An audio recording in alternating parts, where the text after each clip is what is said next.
wounds in his side and the wounds in his wrist. And that's why he told Mary, don't touch me, for I have not yet ascended unto my Father. He was risen from the dead, but he was in the same body that he was killed in. He had the wounds in his body, like a lamb who's been stabbed, who's been cut. Then he was changed. But when he went before God, give me that precept for the brother, please.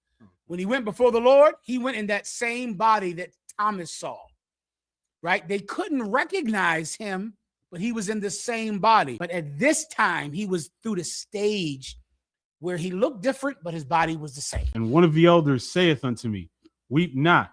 Behold, the Lion of the tribe of Judah, the Root of David, hath prevailed to open the book and to loose the 7 seals thereof.